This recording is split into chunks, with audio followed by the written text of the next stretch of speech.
சூரா அத்-துகான். அளவற்ற அருளாளனும் நிகரற்ற அன்புடையவனுமாகிய அல்லாஹுவின் திருப்பெயரால் துவங்குகின்றேன். ஹாமீம். தெளிவான இவ்வேதத்தின் மீது சத்தியமாக, நிச்சயமாக நாம் அதனை பாக்கியமுள்ள இரவிலே இறக்கினோம்.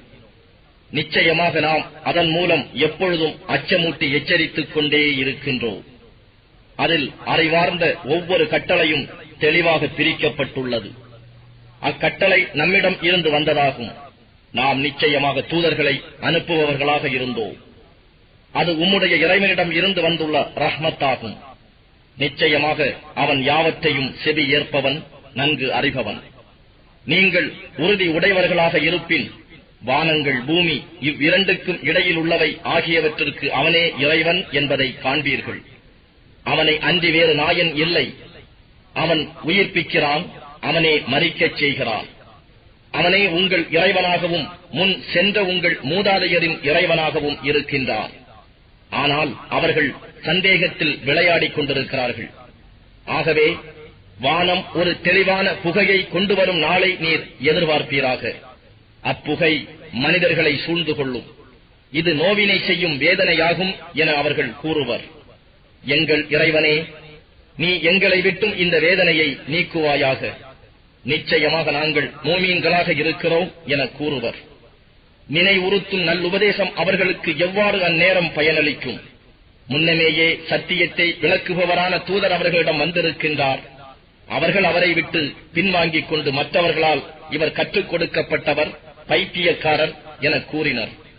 நிச்சயமாக நாம் வேதனையை சிறிது காலத்திற்காக விலக்குவோம்.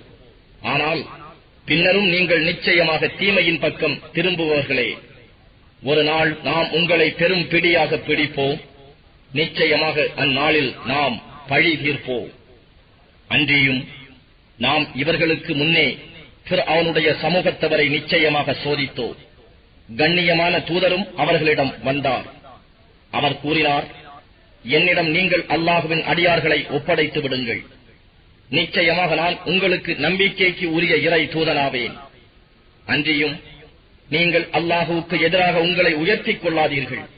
நிச்சயமாக நான் உங்களிடம் ஒரு தெளிவான அதிகாரத்தை கொண்டே வந்திருக்கிறேன். அன்றியும் என்னை நீங்கள் கல்லறிந்து கொள்ளாதிருக்கும் பொருட்டு நான் என்னுடைய ரப்பும் உங்களுடைய ரப்புமாகிய அவனிடமே நிச்சயமாக பாதுகாவல் தேடுகிறேன். மேலும் நீங்கள் என் மீது நம்பிக்கை கொள்ளவில்லையாயின் என்னை விட்டு விலகிக் கொள்ளுங்கள் என்று மூசா கூறினார். அவர்கள் வரம்பு மீறியவர்களாகவே இருந்தார்கள். நிச்சயமாக இவர்கள் குற்றவாளிகளான சமூகத்தாராகவே இருக்கிறார்கள் என்று நம்மிடம் பிரார்த்தித்து கூறினார். என் அடியார்களை அழைத்துக் கொண்டு இரவில் நீர் வேறிடம் செல்க. நிச்சயமாக நீங்கள் பின்தொடரப்படுவீர்கள் என்று இறைவன் கூறினான். அன்றியும் அக்கடலை பிளவுள்ளதாகவே விட்டுச் செல்லும்.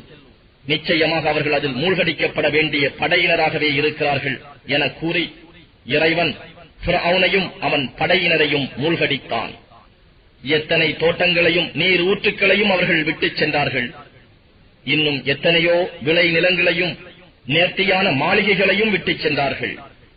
இன்னும் அவர்கள் இன்பமாக அனுபவித்துக் கொண்டிருந்த சுக அனுபவங்களையும் விட்டுச் சென்றார்கள்.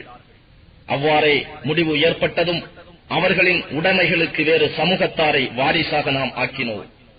ஆகவே அவர்களுக்காக வானமும் பூமியும் அளவும் இல்லை.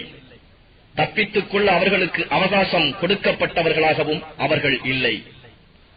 நாம் இஸ்ராயேலின் சந்ததியை இழிவு தரும் வேதனையில் இருந்தும் திட்டமாக காப்பாற்றினோம். ஃபிர்அவுனை விட்டும் காப்பாற்றினோம். நிச்சயமாக அவன் ஆணவம் கொண்டவனாக, வரம்பு மீறியவனாக இருந்தான். திண்ணமாக நாம் நன்கு தெரிந்தே அவர்களை உலக மக்களில் இருந்து தேர்ந்தெடுத்தோம். அன்றியும் நாம் அவர்களுக்கு அத்தாட்சிகளை கொடுத்தோம். அவற்றில் துலக்கமான சோதனை இருந்தது. நிச்சயமாக அவர்கள், மக்கா காபிர்கள் கூறுகிறார்கள், எங்களுக்கு முதலில் ஏற்படும் மரணத்தை தவிர வேறு எதுவும் இல்லை. நாங்கள் மீண்டும் எழுப்பப்படுபவர்கள் அல்லர். நீங்கள் உண்மையாளர்களாக இருந்தால் எங்கள் மூதாதையரை திரும்ப கொண்டு வாருங்கள்.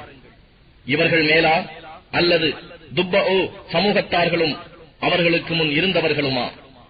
நிச்சயமாக அவர்கள் பாவம் செய்பவர்களாகவே இருந்தார்கள். ஆகவே அவர்களை நாம் அழித்தோம். மேலும் வானங்களையும் பூமியையும் இவ்விரண்டுக்கும் இடையே உள்ளவற்றையும் விளையாட்டுக்காக நாம் படைக்கவில்லை. இவ்விரண்டையும் சத்தியத்தை கொண்டே அன்றி நாம் படைக்கவில்லை. எனினும் அவர்களில் பெரும்பாலோர் இதை அறிய மாட்டார்கள். நிச்சயமாக நியாய தீர்ப்பு நாள்தான் அவர்கள் யாவருக்கும் குறிப்பிட்ட தவணையாகும்.